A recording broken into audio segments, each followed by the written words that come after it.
तो देखिए हम लोग चलते हैं बहुपद में, है ना। थोड़ा सा मार्कर दे दीजिए ना।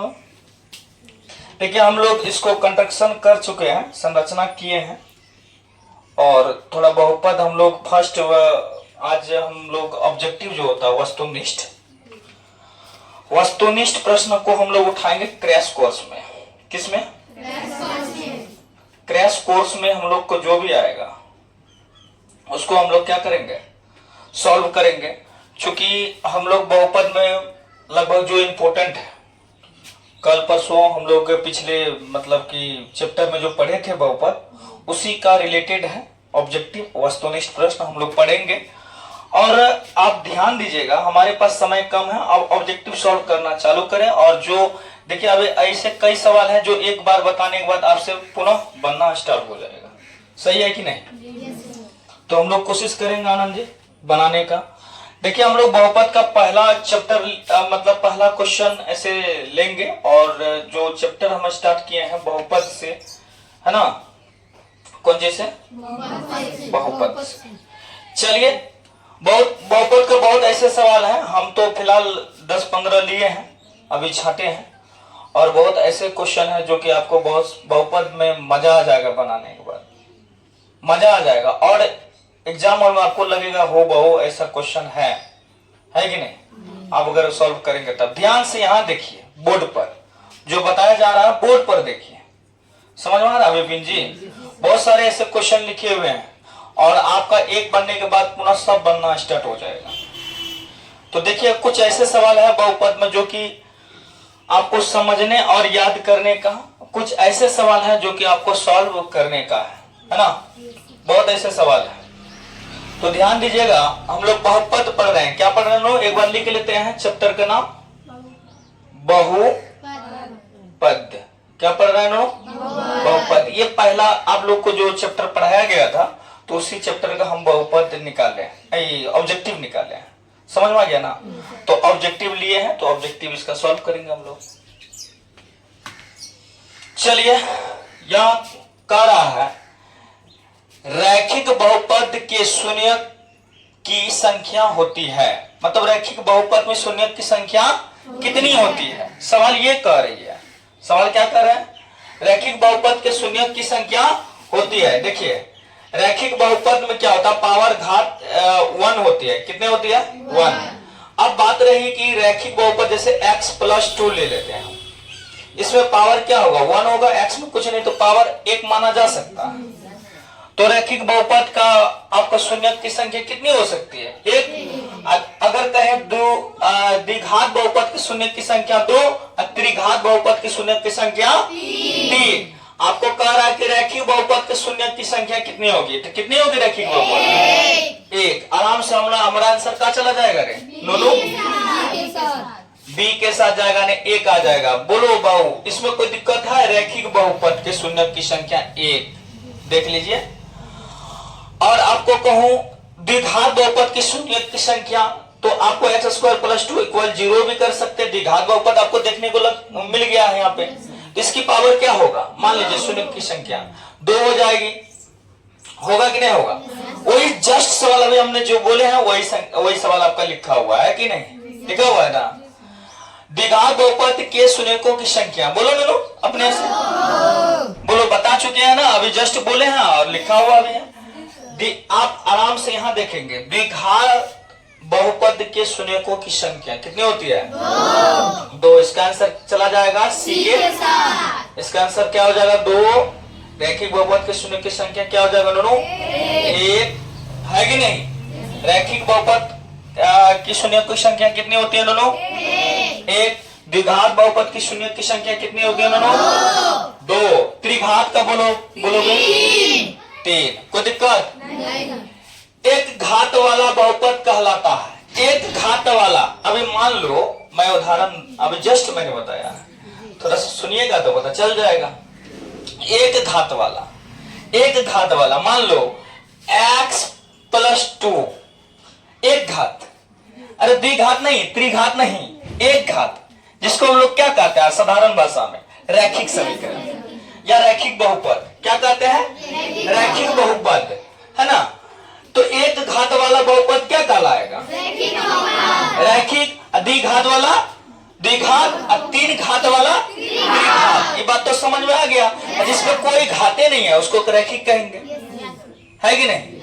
तो आप बताओ, यहां पर देख लीजिए रैखिक बहुपद, इसका आंसर आ जाएगा एक घात वाला बहुपद कहलाता है।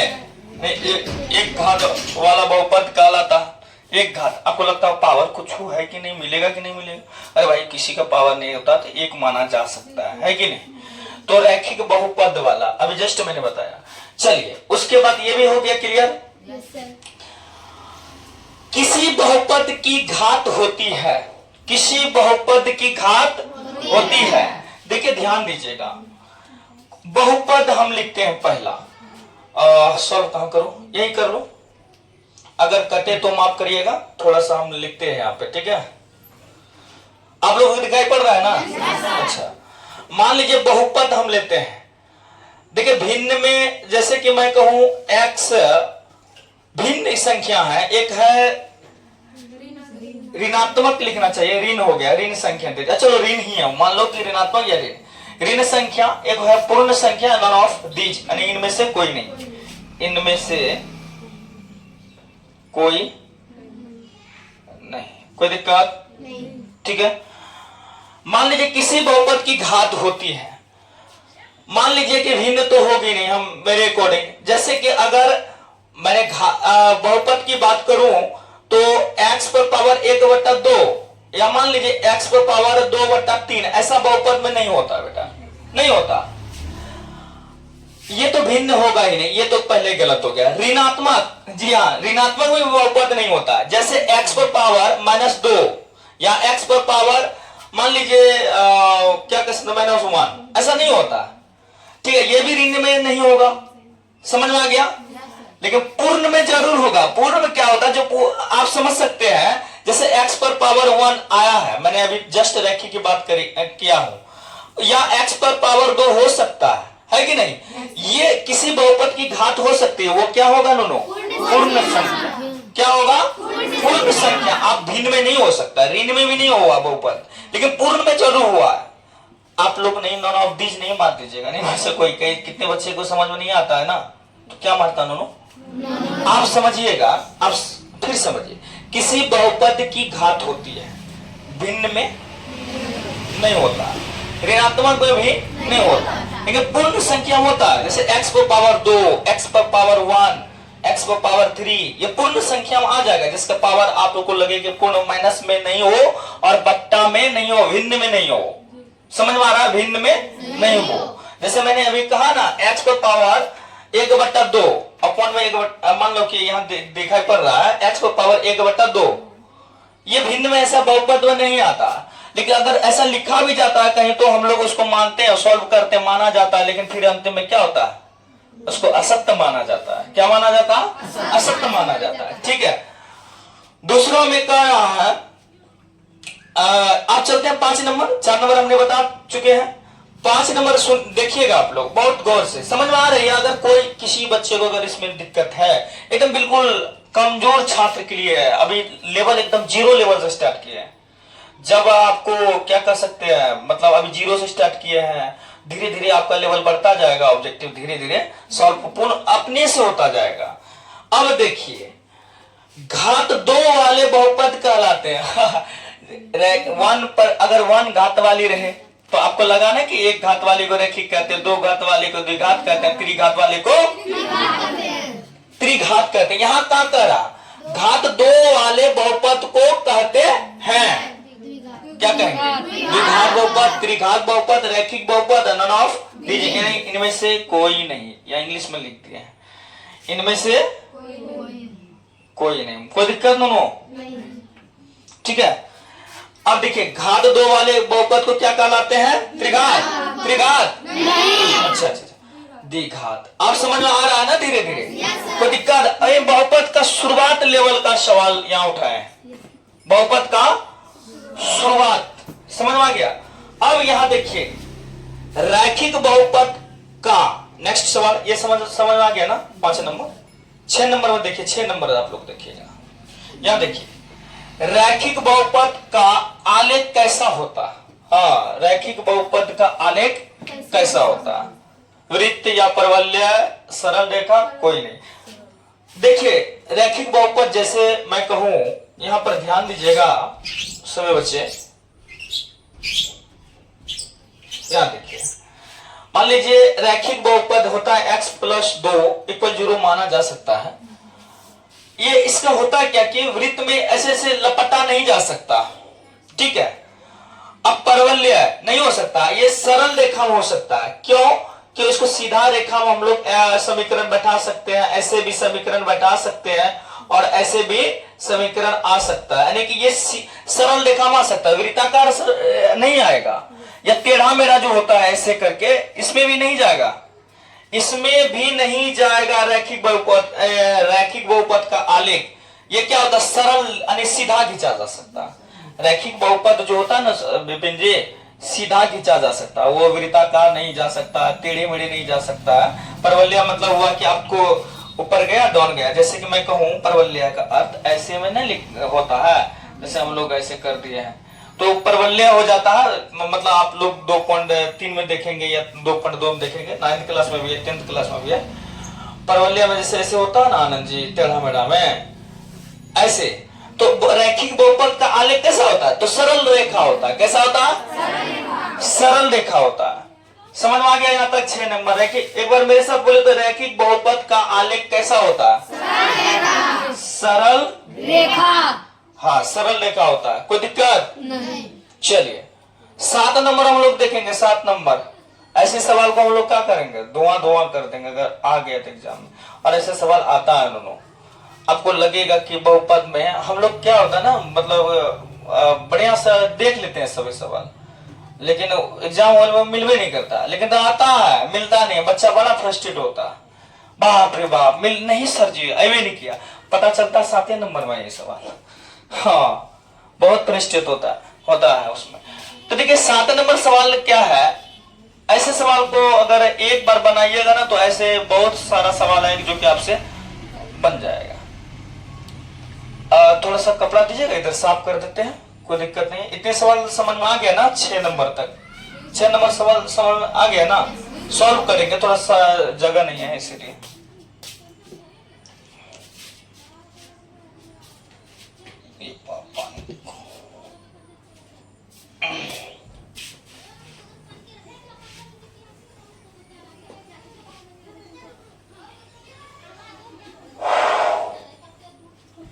चलिए यहाँ देखो, आपको एक बार पढ़िए आप लोग।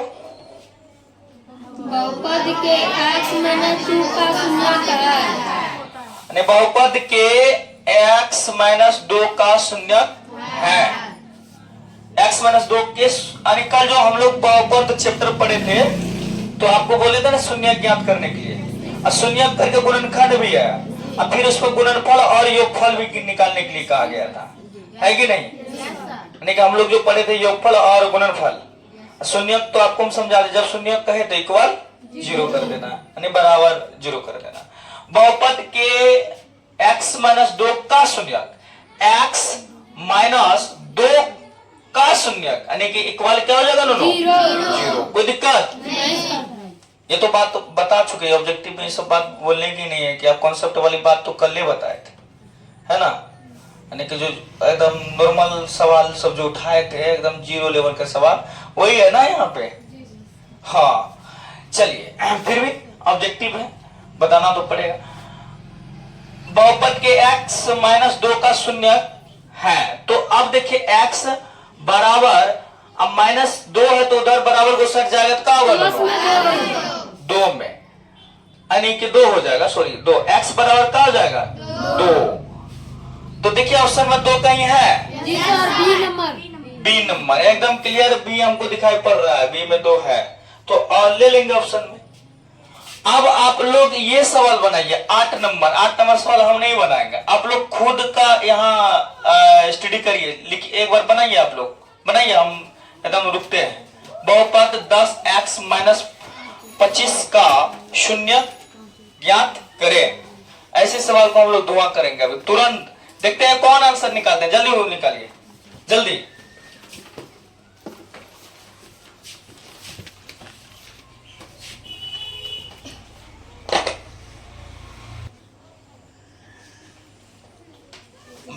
आंसर आ गया, आंसर आ गया नो, आ गया। जी सर।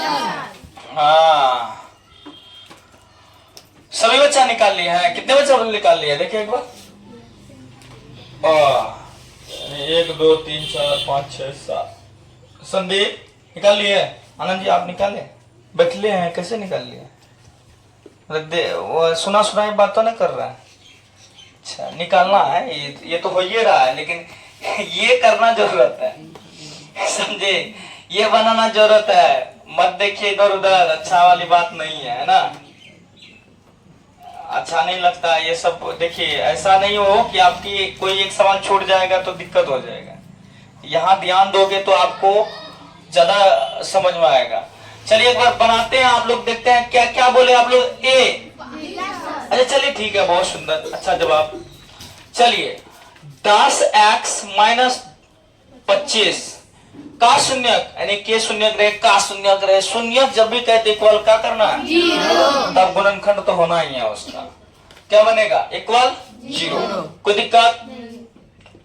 ठीक है, 10x बराबर और माइनस 25 से तो बराबर हो सक जाएगा, तो प्लस में हो जाएगा। कोई दिक्कत? यहाँ देखिए x 10x का मतलब गुना में है 10, उधर जाएगा तो क्या होगा नूनू? भागा में 25 बट्टा 10, 25 है ना, 2 25 10, यानी x बराबर क्या हो जाएगा?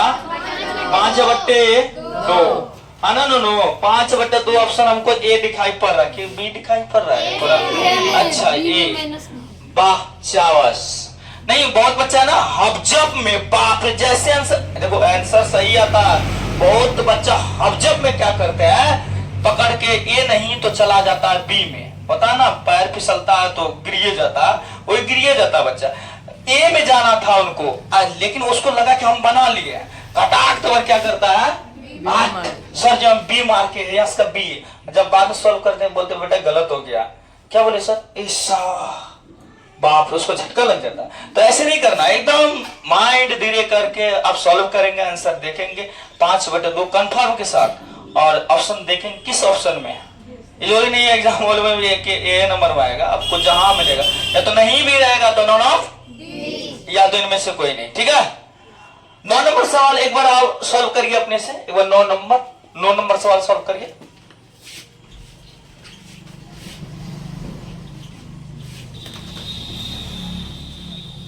नौ नंबर करिए। देखिए बड़ा अच्छा सवाल है, बहुत सुंदर है, ऐसे सवाल हम लोग बनाते हैं, प्रत्येक साल एग्जाम में आता ही रहता। सी होगा सर। अच्छा, यानी कि अच्छा एक बार सॉल्व कर लेते हैं हम लोग, आपको जो बच्चे बहुत पीछे हैं उसको भी दिखाई पड़ जाएगा। समझ में आ गया? एक्स स्क्वायर माइनस 3 क्या कर रहा है का शून्य इक्वल 0। एक्स स्क्वायर बराबर माइनस में है तो प्लस चला जाएगा उस साइड, एक्स को छोड़ेंगे, स्क्वायर है तो क्या हो जाएगा? रूट में चला जाएगा, अंडर क्या घुस जाएगा? 3। हम इस बात को जानेंगे जब भी रूट में रहे तो प्लस माइनस लेना होगा, बताए थे ना कल? बोले थे कि नहीं बोले थे? कल आराम से बोले थे, इसको समझाए थे, इस बात पर हम लोग विचार एकदम कॉन्सेप्ट समझे थे कि नहीं समझे थे? तो देखिए एक्स को लेंगे, एगो प्लस में लेंगे, एगो माइनस में लेंगे। तो मान लीजिए प्लस रूट अंडर, प्लस का चिन्ह नहीं हो देंगे ना तो समझ नहीं जाएंगे जी। 3 है ना, root under 3 comma minus root under 3। अगर ऑप्शन में ऐसा है ठीक है, नहीं तो एग्जामिनर जो है ना बड़ा दिमागी होता है दोनों। एगो बात और सुन लो, बहुत बच्चा घपझप में रह जाता है, ये प्लस रूट अंडर 3 या माइनस रूट अंडर 3 है, वहां पहले माइनस रूट अंडर 3 या कोमा रूट अंडर क्या देगा? 3 दे देगा। तो बच्चा कहता ना छो, उनमें से कोई नहीं, बगलों में लिखा रहता डी में क्या लिखा रहता? इनमें से कोई नहीं, बस मार देता। फिर यहाँ आता मिलाते हैं, बच्चा एग्जाम दे गया था तो सर 49 को 42 को 45 48 मिलाते हैं, पता चलता है 27 गो सही हुआ नूरे। ऐसे नहीं करना, घपझप में रहना ही नहीं। देखो लॉजिकल बात है कि एग्जामिनर आपको नहीं फंसा सकता है नूनो, -3 भी पहले दे सकता है, कोमा रूट अंडर 3 भी दे सकता, ऐसे भी आ जाता। ऑप्शन में ऐसा भी है क्या? देख लो ऑप्शन जैसा मानते। सी में देख रहे हैं, एगो प्लस में एगो माइनस में, सी ले लेंगे हम लोग। अब वहां अगर एग्जाम हॉल में अगर पहले अगर माइनस रूट अंडर 3 रहे, बाद में रूट अंडर केवल 3 रहे, तो हम ऐसे भी ले सकते हैं। आप मान लिया जाए कि एग्जामिनर कहेगा ना हमारा मन नहीं है ना देने का, ना रे एना नहीं देंगे, एना देंगे, तो एनिंगे लेंगे, कोई दिक्कत नहीं है, तो ऐसे ही लेंगे, कोई दिक्कत नहीं है। जैसा लिखा रहेगा हम लोग उसको, उस कॉन्सेप्ट को समझेंगे। क्या करेंगे? कॉन्सेप्ट को समझेंगे। -3 कोमा 3 ऐसा भी रहेगा तो लिया जाएगा, क्या दिक्कत है? लिया जा सकता है, क्योंकि एग्जाम में लॉजिकल बात करता है ना। एकदम जो भी बात होता है एकदम थोड़ा घुरा फिरा के, अरे सादा सीधा पूछ ले तो बच्चा उतना थोड़ी मन से पढ़ेगा। 12 महीना देखते हैं धुआं करके रखता है सभी बच्चा, रात 11 बजे तक पढ़ते हैं, सुबह 5-4 बजे जग के भी पढ़ते हैं। तो हम लोग कॉन्सेप्ट को जानते हैं, उन पर कम से कम 10-5 सवाल बना लेते हैं। अभी हम इस चैप्टर समाप्त होने के बाद, ऐसे सवाल समाप्त होने के बाद आपको इस पर HW देंगे और बहुत ऐसे सवाल को बना के इसी लेवल का देंगे, आप लोग सॉल्व करिएगा घर में। अब देखिए 9 नंबर सॉल्व हो गया, 10 नंबर भी वही है, सेम है। एक बार आप सॉल्व करिए सॉल्व, कोई दिक्कत नहीं, 2 मिनट तो 1 मिनट की बात है, बनाइए।